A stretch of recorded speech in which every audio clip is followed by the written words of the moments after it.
आज के लेसन में अपन पढ़ते हैं फैराडे के प्रयोग और विद्युत चुंबकीय प्रेरण के बारे में। फैराडे ने इंग्लैंड में और उसी समय हेनरी ने अमेरिका में प्रयोगों के द्वारा प्रदर्शित किया कि जब धारामापी से जुड़ी कुंडली के निकट कोई छड़ या चुंबक तेजी से लाया जाता है तो धारामापी में क्षणिक विक्षेप होता है। धारामापी में विक्षेप केवल उस समय तक होता है जब तक चुंबकीय कुंडली के सापेक्ष गतिशील रहता है। चुंबक को स्थिर करते ही विक्षेप शून्य हो जाता है। इस परिपथ में कोई भी सेल या विद्युत वाहक बल का अन्य स्रोत नहीं होता है, फिर भी धारामापी में विक्षेप प्राप्त होने दिखाता है कि परिपथ में विद्युत वाहक बल उत्पन्न हो रहा है, जिसके कारण से धारा प्रवाहित हो रही है। यह चुंबक तेजी से कुंडली से दूर ले जाते हैं तो पुनः क्षणिक विक्षेप उत्पन्न होता है, परंतु विक्षेप की दिशा पहले प्राप्त विक्षेप के विपरीत होती है। इस प्रकार चुंबक के तेजी से पास आने दूर जाने के कारण से जो आगामी विक्षेप होता था धारामापी में, वो घटना फैराडे के अनुसार कथनानुसार विद्युत चुंबकीय प्रेरण कहलाती है। कुंडली में उत्पन्न विद्युत वाहक बल को प्रेरित विद्युत वाहक बल कहते हैं, धारा को प्रेरित धारा कहते हैं। फैराडे ने इस घटना के संबंध में कुछ तथ्य उल्लेखित किए जो आप पढ़ना देखिए। एक अन्य प्रयोग में ये भी दर्शाया उन्होंने कि उपकरण का उपयोग किया। इसमें प्रयोग में दो कुंडलियाँ का एक दूसरे के निकट रखा। एक कुंडली में एक सेल ई लगाया, प्रतिरोध आर दाब कुंडली के श्रेणिक में जोड़े गए। दूसरी कुंडली को धारामापी जी के से संबंधित कर दिया। अब पहली कुंडली जो है उसमें के को दबाकर बंद कर दिया तो प्रथम कुंडली में धारा प्रवाहित हुई, तो उसी समय दूसरी कुंडली में जुड़े धारामापी में क्षणिक विक्षेप प्राप्त होता है। जब पहली वाली कुंडली में कुंडली खोलते हैं तो भी दूसरी कुंडली में पहले वाले विक्षेप के विपरीत दिशा में विक्षेप मिलता है। तो पहली कुंडली में यदि अब स्थायी धारा प्रवाहित होने पर द्वितीय कुंडली में कोई विक्षेप नहीं आएगा। इस प्रयोग में पूर्ण वर्णित प्रयोग की भांति ही जब उपकरण को गतिमान नहीं रखा परंतु कुंजी के को बंद करते समय भी धारा बहती, दूसरे वाले में खोलते वक्त भी बहती है। इस प्रकार उपयोग प्रयोग से निष्कर्ष निकलता है कि धारामापी से जुड़ी कुंडली में विद्युत वाहक बल की उत्पत्ति का स्रोत कुंडली से संबद्ध चुंबकीय फ्लक्स है और इसी कारण से विद्युत वाहक बल भी उत्पन्न होता है। विद्युत चुंबकीय प्रेरण के फैराडे नियम। फैराडे ने विद्युत चुंबकीय प्रेरण के प्रयोगों से प्राप्त तथ्यों की व्याख्या करने के लिए फ्लक्स के आधार पर की। विद्युत चुंबकीय प्रेरण के प्रयोगों में विद्युत बल के उत्पन्न होने के साथ परिमाण के लिए फैराडे ने दो नियम दिए। पहला नियम यह कहता है कि जब किसी परिपथ में संबद्ध चुंबकीय फ्लक्स में समय के साथ परिवर्तन होता है तो परिपथ में विद्युत बल प्रेरित होता है और प्रेरित विद्युत बल जब तक परिपथ में विद्यमान रहता है जब तक संबद्ध चुंबकीय फ्लक्स में परिवर्तन होता है। यह नियम विद्युत चुंबकीय प्रेरण का उत्पन्न होने के कारण को स्पष्ट करता है। यदि परिपथ बंद है तो उपरोक्त विद्युत बल के कारण प्रेरित धारा उत्पन्न होती है। फैराडे का द्वितीय नियम, जब प्रेरित विद्युत वाहक बल का परिमाण उस परिपथ से संबद्ध चुंबकीय फ्लक्स का परिवर्तन की दर के समानुपाती होता है। यह नियम प्रेरित विद्युत वाहक बल के परिमाण को दर्शाता है। यदि डेल्टा टी समय में परिपथ से संबद्ध चुंबकीय फ्लक्स में परिवर्तन की डेल्टा फाई हो तो E proportional to delta phi upon delta T.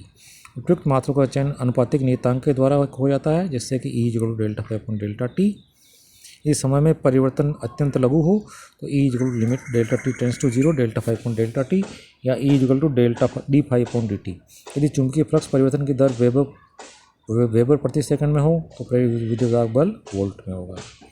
Faraday के नियमों से अपन व्याख्या भी कर सकते हैं, ठीक है।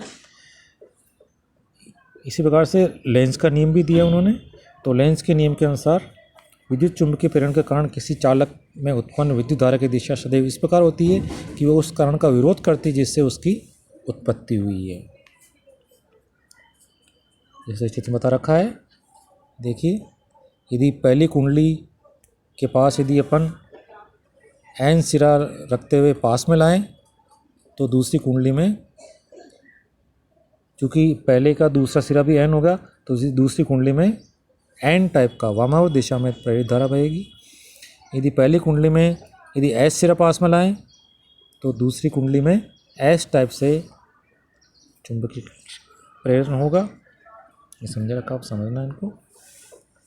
तो उपरोक्त व्याख्या में यह ध्यान रखना आवश्यक है कि प्रेरित धारा के कारण उत्पन्न चुंबकीय ध्रुव की व्यवस्था के तल एक का उत्तरी ध्रुव की तरह व्यवहार करना या दक्षिणी ध्रुव की तरह व्यवहार करना बाह्य चुंबकीय क्षेत्र का विरोध नहीं करती, वरन उस क्षेत्र के कारण फ्लक्स में परिवर्तन का विरोध करती है।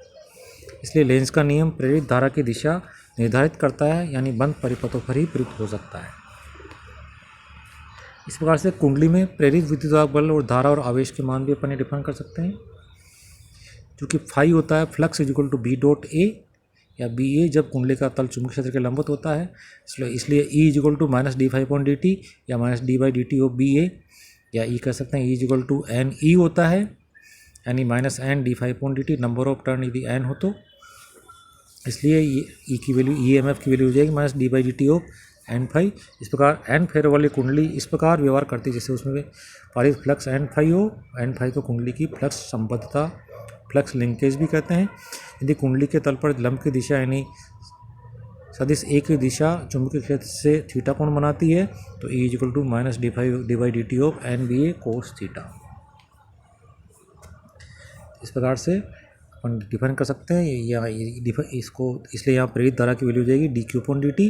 तो क्यू इज इक्वल क्यू की वैल्यू फाइंड आउट कर सकते हैं minus N upon R D phi upon D T के रूप में, या Q is equal to integral D Q is equal to ये मिल जाएगा अपने को N by R phi one minus phi two. तो इससे स्पष्ट है कि विद्युत चुंबकीय प्रेरण द्वारा परिपथ में प्रेरित आवेश का मान चुंबकीय फ्लक्स के कुल परिवर्तन पर निर्भर करता है, न कि समय पर। यानी चुंबकीय फ्लक्स में परिवर्तन चाहे धीरे हो या तेज, परिपथ में आवेश प्रेरित ही होगा। प्रेरित धारा आवेश के प्रवाह की दर होती है, तो फ्लक्स परिवर्तन की दर पर निर्भर करेगा। Thank you, bye. इस प्रकार से अपन इसमें फैराडे के नियम का समाकलन और अवकल रूप भी निकाल सकते हैं।